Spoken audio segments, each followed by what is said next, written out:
बच्चे आपके सब कुछ भूल जाएंगे, लेकिन बच्चों को आपने कैसे एहसास दिलाया, उनको कैसे फ़ील करवाया, वो कभी नहीं भूलेंगे। अगर आप थोड़ी देर के लिए अपने माज़ी में चले जाएं, तो आपको वो सब कुछ याद है। आपको जिस बंदे ने, जिस बड़े ने अच्छा एहसास दिलाया, उसने कहीं आपसे मोहब्बत वाली बातें की थी, आपको कहीं विज़िट पे लेके गए थे, आपको एक अच्छा मकाम दिया था, तो वो सब कुछ आपको याद है जो आपके लिए स्पेशल था।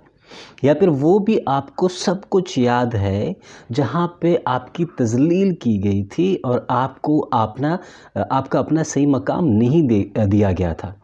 तो बच्चे वो सब कुछ भूल जाते हैं, लेकिन बच्चे को आप एहसास कैसे दिलाते हो, कैसा महसूस करवाते हो बच्चे को, तो वो ये कभी नहीं भूलेगा। हम अक्सर समझते हैं, वालिदैन अक्सर यही समझते हैं कि ये बच्चे हैं, ये समझते नहीं हैं, इनको कुछ पता नहीं है, बल्कि हम बड़ों को तवज्जो देते हैं, लेकिन जो छोटे बच्चे हैं उनको कभी भी तवज्जो नहीं देते, उसको एक जो उनका सही मकाम है वो नहीं देते। लेकिन ऐसा नहीं है, बच्चे सब कुछ समझ रहे हैं। बच्चे जो कुछ आप करते हो, बच्चे के डेटाबेस में सारा कुछ महफूज हो रहा है। लाज़मी बात है, अगर वो अभी कोई फार्मूला उस पर अप्लाई नहीं कर सकता कि अच्छा हो रहा है या फिर बुरा हो रहा है, लेकिन जब वो बड़ा होगा, टाइम गुजरेगा, तो वो फार्मूला भी अप्लाई करना शुरू कर देगा कि मेरे साथ इस वक्त जो किया गया था वो ठीक था या फिर बुरा था।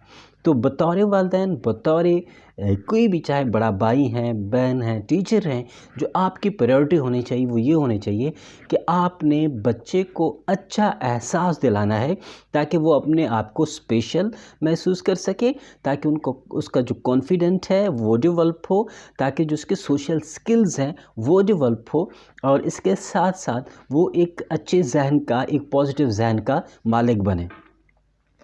एक दफ़ा ऐसे ही मैं सुबह सुबह स्कूल के लिए गाड़ी में बैठा हूँ।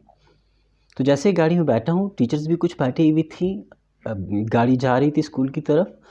तो एक बच्चा बैठा हुआ था जो टीचर्स की सीट पे था, उसकी उम्र कोई 9-10 साल की थी। तो मैं समझ रहा था कि शायद ही इनका बेटा है। लेकिन कुछ देर बाद बच्चे ने किराया इकट्ठा करना शुरू किया, और जैसे बच्चे ने किराया इकट्ठा करना शुरू किया, तब मैं समझा कि ये बच्चा मुझसे कहीं ज़्यादा ज़िम्मेदार है, इसके कंधे मुझसे कहीं ज़्यादा भारी हैं। इस बड़ी गाड़ी में किराए का हिसाब रखना, सवारियों का हिसाब रखना, नए आने वाली सवारियों पे नज़र रखना और उनको बिठाना, ये बहुत माहिराना अंदाज से कर रहा था। अगर किसी भी 5वीं के बच्चे को आप जमा मनफी का थोड़ा सा पेचीदा सवाल दें तो वो शायद न कर पाए, लेकिन ये बच्चा इंतहाई माहिराना अंदाज में अपना काम कर रहा था। अचानक एक सवारी आती है, बैठती है, बच्चे को टीचर्स वाली साइड पे करती है।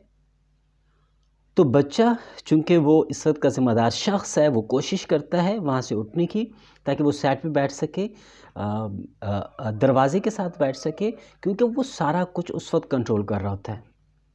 ड्राइवर ये सब कुछ देखता है, अपनी नशिस्त से उठता है और ज़ोरदार तब पर बच्चे के चेहरे पे रसीद करता है। बच्चा रोने लगता है और बच्चे के चेहरे पे आंसू बहने लग जाते हैं। ये वो एहसास है जो एक 9-10 साल के बच्चे को दिलाया जा रहा है। ये वो साल है जहाँ पे हम अपने बच्चे की तरबियत करते हैं। ये वो साल है जहाँ पे हम अपने बच्चे को अच्छा एहसास दिलाते हैं। ये वो साल है जहाँ पे हम बच्चे की खुद एतमादी पर काम करते हैं। ये वो साल है जहाँ पे हम उसके जो सोशल स्किल्स हैं उन पे काम करते हैं। ये भी किसी का लाल था जिसके साथ यही सलूक किया गया। ये तो सड़क का हाल है। एक क्लासरूम का हवाला देता हूँ कि एक बच्चा मेरी क्लास में ऐसा था कि वो उसका यूनिफॉर्म कंप्लीट नहीं था। बाकी सारे बच्चों का यूनिफॉर्म मुकम्मल था, उसका नहीं था मुकम्मल। उसकी स्वेटर नहीं थी, जो उसका शर्ट थी वो भी फटी हुई थी और अमूमन धुली हुई नहीं होती थी। अब चूंकि हम पूछते हैं ऐसे बच्चों का जहाँ पे अगर स्कूल से मदद की जा सकती है तो करें, तो जब हमने उस बच्चे की मालूमात ली तो हमें पता चला कि वो एक अच्छे खासे घराने से आता है। उसके घर के ट्रक चलते हैं, वो ट्रांसपोर्टर हैं, लेकिन वो अपने बच्चे को तवज्जो नहीं देते, वो अपने बच्चे पर खर्च नहीं करते। یہی وجہ ہے کہ وہ بچہ کمزور تھا، اس کا جو وہ احساس کمتری کا شکار تھا، اس کا جو خود اعتمادی تھی وہ بہت کم تھی، حالانکہ وہ سارے بچوں میں سے امیر گھرانے میں سے تھا۔ اس کے علاوہ جو دوسرے بچے تھے جو اچھا لباس پہن کے آتے تھے، جس کے والدین کچھ نہ کچھ توجہ دے رہے تھے، کمپیریٹیولی اس بچوں کے ان کا کانفیڈنٹ بھی بہتر تھا، وہ بول بھی اچھا لیتے تھے، وہ ٹیچرز کے ساتھ کمیونیکیٹ بھی اچھا کر لیتے تھے۔ اس لیے والدین ہوں، گھر کے بڑے فرد ہوں یا ٹیچر ہوں، جو پہلا آپ کا کام ہے جو آپ نے کرنا ہے وہ یہی ہے کہ آپ نے بچے کو اچھا احساس دلانا ہے۔ آپ نے وراثتی جو پرورش کا طریقہ ہے جس میں بچوں کو کچھ اہمیت نہیں دی جاتی، کچھ سمجھا نہیں جاتا، اس کا جو درست مقام ہے وہ نہیں دیا جاتا، وہ آپ نے نہیں کرنا۔ اگر ایسا کریں گے تو دیکھو جو پوزیشن آپ بچے کو دیں گے بچہ وہی بنے گا۔ اگر آپ چاہتے ہیں کہ میرا بچہ جو ہے وہ ایک خود اعتمادی کا مالک ہو، وہ بہت اچھی طریقے سے بات کر سکے، وہ اچھی طریقے سے چل سکے، وہ اس کی جو لک ہو وہ بہت بہترین ہو، وہ پڑھ سکے، تو لازمی بات ہے آپ نے اس قسم کا مقام اسے گھر میں بھی دینا ہے، اور اس قسم کا مقام جو ہے وہ کسی ادارے میں جب داخل کروائیں گے تو وہاں پہ بھی آپ دیں گے۔ اگر ایسا کریں گے تو ٹھیک ہے، اگر نہیں کریں گے تو پھر نہیں ہوگا۔ جو صورتحال آپ نے بچے کے ساتھ رکھی ہے وہی صورتحال بچہ کل بھی رکھے گا۔ میں چاہتا کیا ہوں، یہ جو بک میں نے لکھی ہے یا جو میں سیریز ریکارڈ کر رہا ہوں، میں چاہتا کیا ہوں، میرے آبجیکٹیوز کیا ہیں؟ میرے آبجیکٹیوز یہ ہیں کہ اس وقت جو ہمارے بچے ہیں، جتنے بھی ہمارے بچے ہیں، ان کو ہم ایسا ماحول دیں ان کی پرورش کے لیے، ان کی ہم ایسے ڈیولپمنٹ کریں، ان کے ہم ایسے نشو و نما کریں کہ وہ انتہائی پولائٹ، بہت ہی شائستہ، بہت ہی محبت کرنے والے انسان بنے۔ یہ جو نفرت ہم سکھاتے ہیں وہ ان میں نہ ہو، وہ بہت خود اعتماد ہوں، وہ اپنے آپ کو آزاد محسوس کر سکیں۔ اگر ہم ایسا کرتے ہیں تو دیکھنا کہ ہمارے آنے والی جو نسلیں ہیں وہ اپنے آپ کو جنت میں محسوس کریں گے۔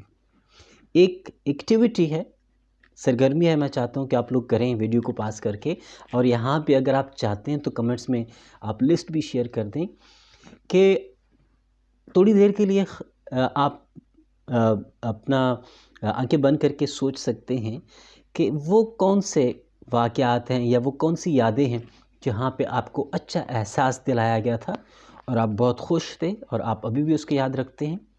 جتنی بھی آپ کے مائنڈ میں یادیں آتی ہیں یاد کریں، اور پھر ایک کاغذ میں 2 کالم بنائیں، ایک سائڈ پہ لکھیں اچھی یادیں اور دوسری سائڈ پہ لکھیں بری یادیں۔ تو جس سائڈ پہ اچھی یادیں ہیں تو جو بھی آپ کے مائنڈ میں اچھی یادیں آتے رہی ہیں تو وہ ساری اچھی یادیں اس کالم میں لکھ لیں۔ دوسری دفعہ دوبارہ سے اپنی آنکھیں بند کر لیجئے گا۔ اس دفعہ آپ سوچئے گا کہ وہ کون سے واقعات ہیں، وہ کون سی یادیں ہیں جو آپ کے ساتھ کی گئی، جو بری یادیں ہیں، جو ایک اچھا احساس نہیں ہے، وہ ایک برے میموری کے طور پہ آپ کے دماغ میں محفوظ ہیں۔ تو جو یادیں آپ کے مائنڈ میں آتی ہیں اس قسم کی، تو وہ آپ دوسری کالم میں لکھ لیجئے گا۔ اب جہاں پہ آپ کو اچھا احساس دلایا گیا تھا وہ بھی آپ کے ساتھ لکھا ہوا ہے، جہاں آپ کو برا احساس دلایا گیا تھا یا پھر آپ کو محسوس ہوا تھا وہ بھی آپ کے سامنے ہے۔ اب اس کو آپ اپنے سامنے رکھ کے آپ ڈیسائیڈ کر سکتے ہیں کہ آپ نے اپنے بچے کے ساتھ یا کسی بھی بچے کے ساتھ کیا کیا کرنا ہے اور کیا کیا نہیں کرنا۔ آپ نے اچھی یادوں میں ہمیشہ رہنا ہے اور بری یادوں سے ہمیشہ اوائڈ کرنا ہے۔ آپ نے کبھی بھی بری یادوں میں نہیں رہنا۔